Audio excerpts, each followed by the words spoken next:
Translating empty hands from knife is a common thing we do in the Filipino martial arts. So if Roel will come and strike to me, common place for me to go and cut is to take his tricep here. I can then hook his arm, finger jab him, cut his bicep, and just cut his throat here. So you can see that one more time.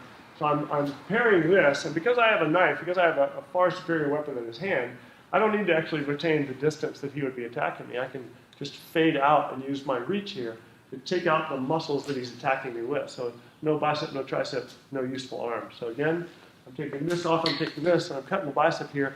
I tie this up and I can cut his throat and just hammer away at him this way.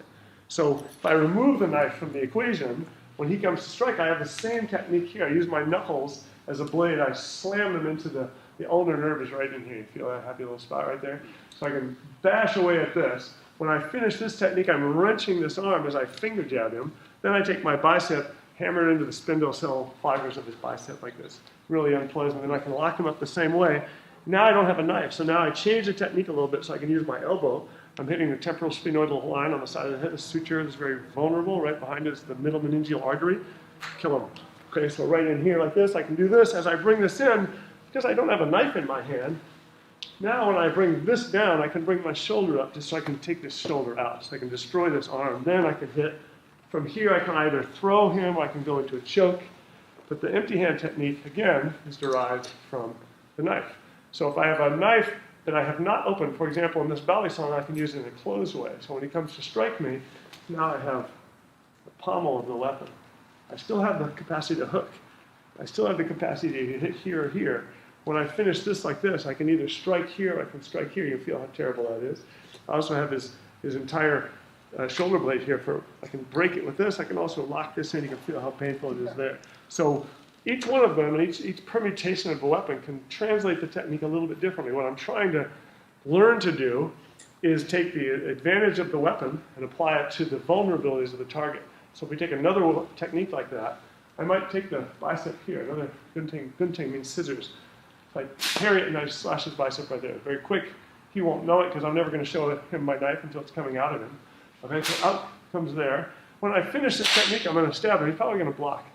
He can't block with this hand because this bicep doesn't work anymore. Okay, so when he reaches up to block, I take all these fingers off. Okay, and then I have him anyway.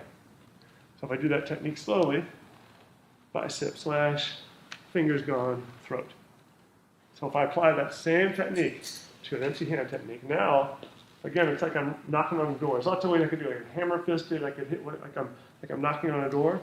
I hit that same bicep and you feel how joyful that is. Okay. So he's aiming for this. I'm going to control the distance and just gunting him right here. Sorry about that. So I'm hitting him here, and as I follow through, he wants to block that. Now again, I can parry this technique. I've trapped both of these. I have a fist. Yeah, it's a great technique if I have a glove on, but this is very hard. His mouth is full of teeth and cut bones. So I might actually adapt the technique. So I do a gunting here, do this, now I can thumb gouge right here. Now I can fire this elbow. Now I can fire this knee, break here, fire another elbow. So all of this is coming from the knife. So again, if I had the knife, I cut this bicep. I stab, I cut those fingers, and I stab again. Empty hand, I hit the bicep. Strike him here with my thumb, elbow him here, knee shot, elbow again. I can just keep kneeing and just keep dropping elbows on it. So all of this comes from the knife.